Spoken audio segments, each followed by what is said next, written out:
How are you? It's been great, hasn't it? I've been blown away by the whole thing. In fact, I'm leaving.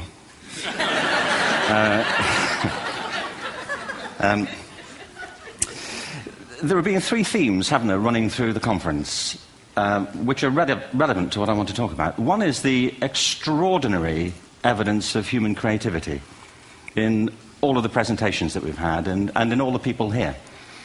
Just the variety of it and the range of it.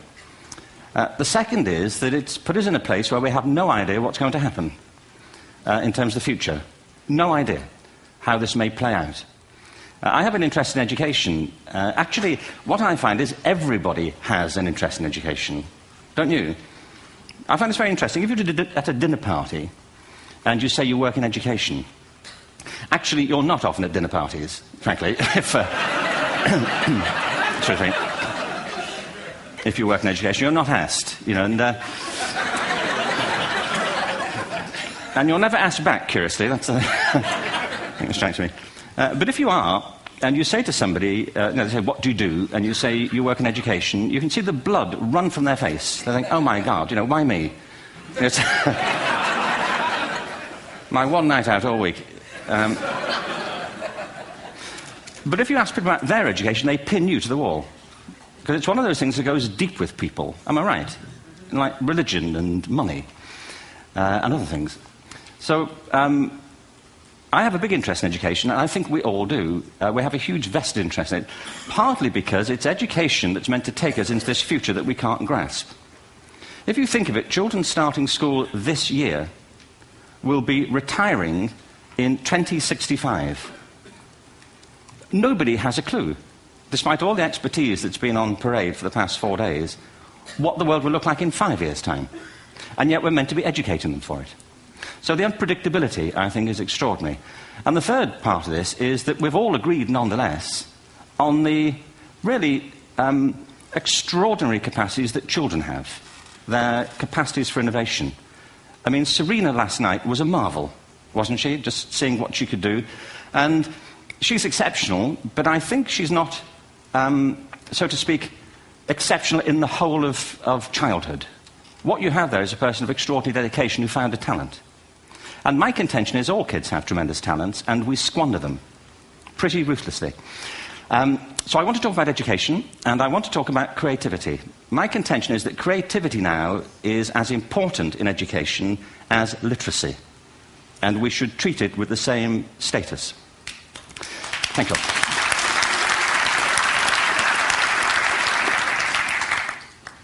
That was it, by the way. Thank you very much. So, 15 minutes left.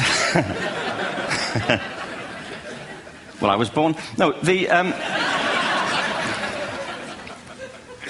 I had a great story recently, I love telling it, of a little girl who was in a drawing lesson. She was 6, and she was at the back drawing, and the teacher said this little girl hardly ever paid attention. And in this drawing lesson, she did. And the teacher was fascinated. She went over to her and she said, "What are you drawing?" And the girl said, "I'm drawing a picture of God." And the teacher said, "But nobody knows what God looks like." And the girl said, "They will in a minute."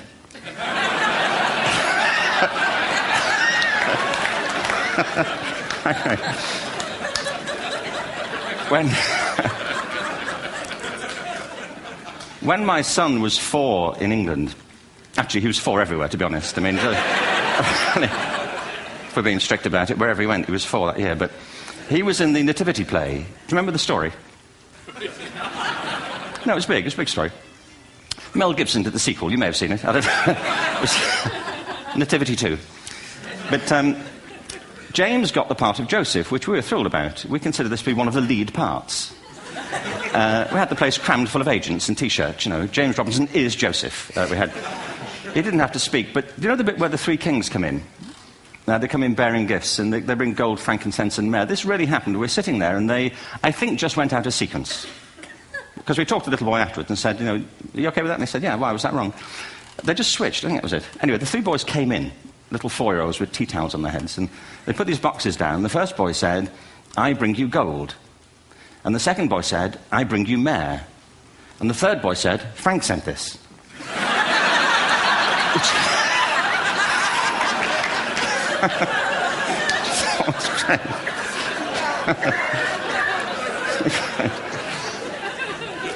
What these things have in common, you see, is that kids will take a chance. You know, if they don't know, they'll have a go. Am I right? They're not frightened of being wrong. Now, I don't mean to say that being wrong is the same thing as being creative. What we do know is, if you're not prepared to be wrong, you'll never come up with anything original. If you're not prepared to be wrong. And by the time they get to be adults, most kids have lost that capacity. They have become frightened of being wrong. And we run our companies, this, by the way. We stigmatize mistakes. And we're now running national education systems where mistakes are the worst thing you can make. And the result is that we are educating people out of their creative capacities.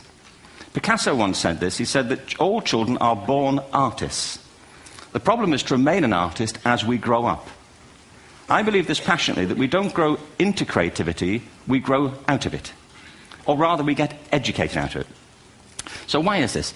I lived in Stratford-on-Avon until about 5 years ago. In fact, we moved from Stratford to Los Angeles. So you can imagine what a seamless transition, this was from LA. Actually, we lived in a place called Snitterfield, just outside Stratford, which is where Shakespeare's father was born. Are you struck by a new thought? I was. You don't think of Shakespeare having a father, do you? Do you? Because you don't think of Shakespeare being a child. Do you? Shakespeare being 7. I never thought of it. I mean, he was 7 at some point. He was in somebody's English class, wasn't he? Do you understand? Really? How annoying would that be?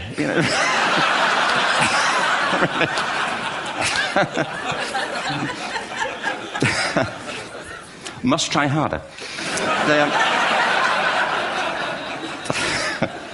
Being sent to bed by his dad, to Shakespeare, go to bed now, to William Shakespeare, and put the pencil down, and stop speaking like that. It's confusing everybody.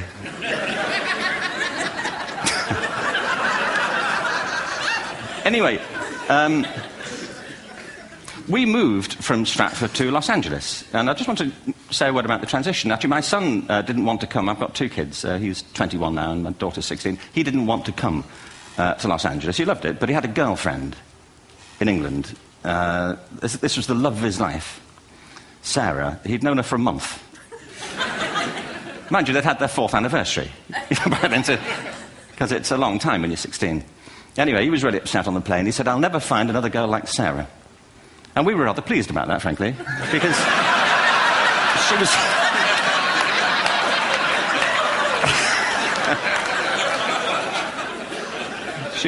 was the main reason we were leaving the country.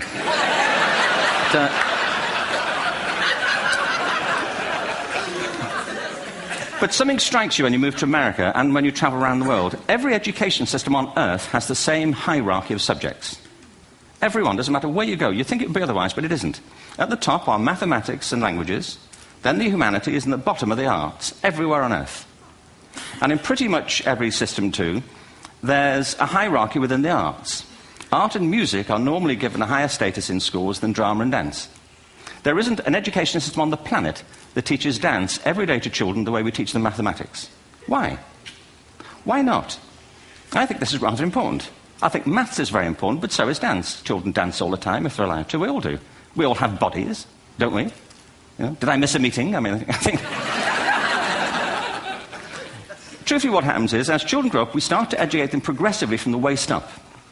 And then we focus on their heads, and slightly to one side.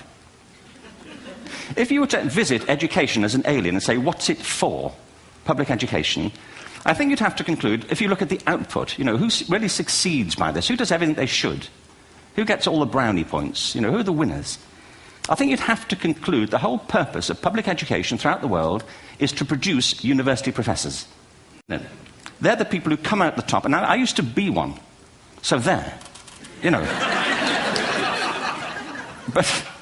And I like university professors, but, we shouldn't hold them up as the high watermark of all human achievement. They're just a form of life. Another form of life. But they're rather curious, and I say this out of affection for them. There's something curious about professors. In my experience, not all of them, but typically, they live in their heads. They live up there, and slightly to one side. They're disembodied. in a kind of literal way. They look upon their body as a form of transport for their heads. It's... Don't they? It's a way of getting their head to meetings.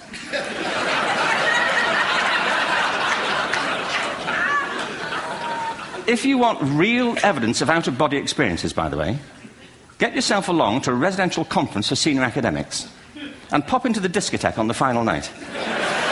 And there you will see it. Grown men and women writhing uncontrollably off the beat. Waiting to it ends so they can go home and write a paper about it. Now, our education system is predicated on the idea of academic ability. And there's a reason.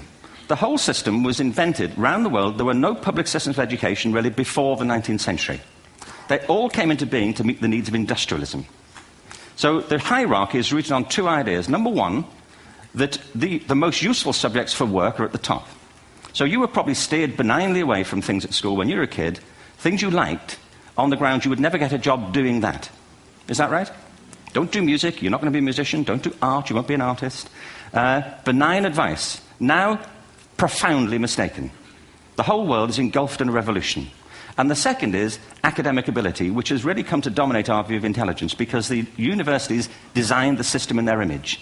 If you think of it, the whole system of public education around the world is a protracted process of university entrance.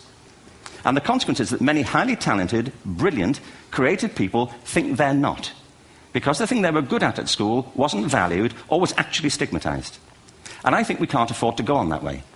In the next 30 years, according to UNESCO, more people worldwide will be graduating through education than since the beginning of history. More people. And it's the combination of all the things we've talked about, technology and its transformational effect on work, and demography and the huge explosion in population. Suddenly, degrees aren't worth anything. Isn't that true? When I was a student, if you had a degree, you had a job. If you didn't have a job, it's because you didn't want one. And I didn't want one, frankly, so... but now, kids with degrees are often heading home to carry on playing video games. Because you need an MA, where the previous job required a BA, and now you need a PhD for the other. It's a process of academic inflation, and it indicates the whole structure of education is shifting beneath our feet. We need to radically rethink our view of intelligence. We know three things about intelligence. One, it's diverse. We think about the world in all the ways that we experience it. We think visually, we think in sound, we think kinesthetically, we think in abstract terms, we think in movement. Secondly, intelligence is dynamic. If you look at the interactions of a human brain, as we heard yesterday from a number of presentations, intelligence is wonderfully interactive. The brain isn't divided into compartments. In fact, creativity, which I define as the process of having original ideas that have value, more often than not, comes about through the interaction of different disciplinary ways of seeing things. The brain is intentionally... By the way, there's a shaft of nerves that joins the two halves of the brain called the corpus callosum. It's thicker in women. Following on from Helen yesterday, I think this is probably why women are better at multitasking. Because you are. Aren't you? There's a raft of research, but I know it from my personal life. If my wife is cooking a meal at home, which is not often, thankfully, but, if she's doing... she's good at some things. But if she's cooking, she's dealing with people on the phone, she's talking to the kids, she's painting the ceiling, she's doing open heart surgery over here. If I'm cooking, the door is shut, the kids are out, the phone's on the hook. If she comes in, I get annoyed. I say, Terry, please, I'm trying to fry an egg in here.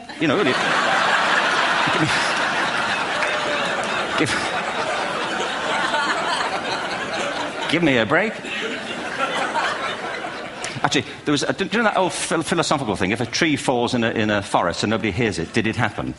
Remember that old chestnut? I saw a great T-shirt, recently, which said, if a man speaks his mind in a forest and no woman hears him, is he still wrong?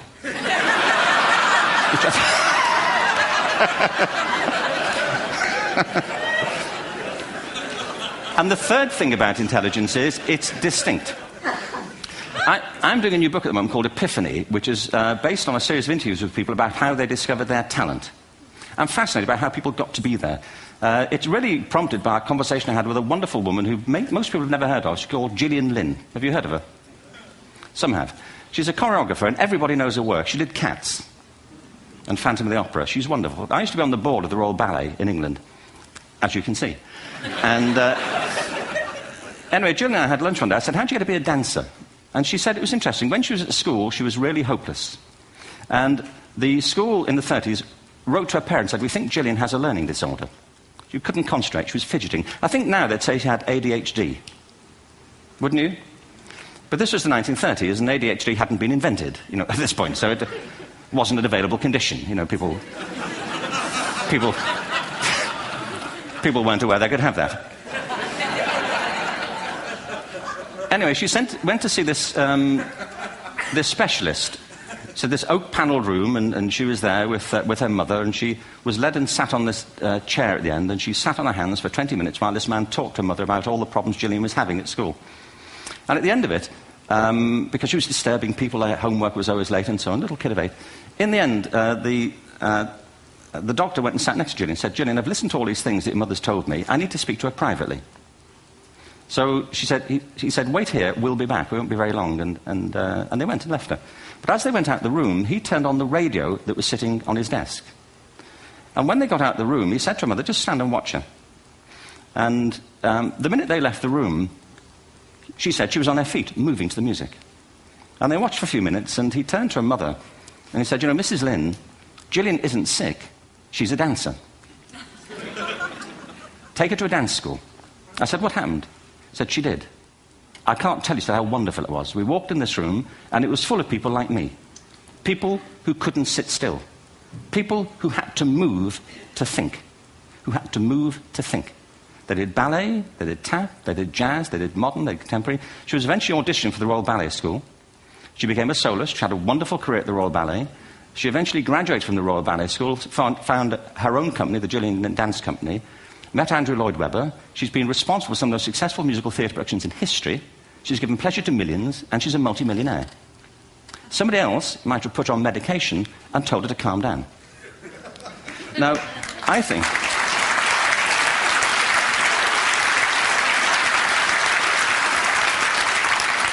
What I think it comes to is this. Al Gore spoke the other night about ecology and the revolution that was triggered by Rachel Carson. I believe our only hope for the future is to adopt a new conception of human ecology, one in which we start to reconstitute our conception of the richness of human capacity. Our education system has mined our minds in the way that we strip mine the earth for a particular commodity, and for the future it won't serve us. We have to rethink the fundamental principles on which we're educating our children.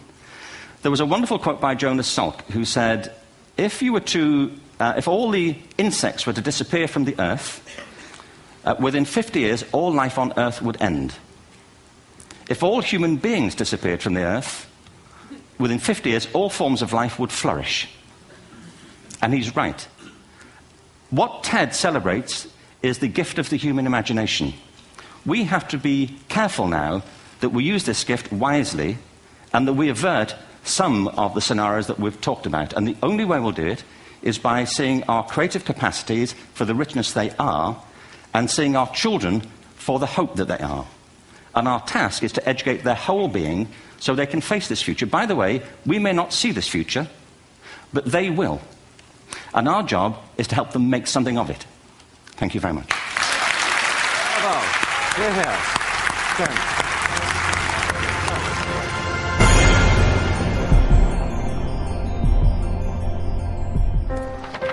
What if great ideas weren't cherished? What if they carried no importance? Or held no value?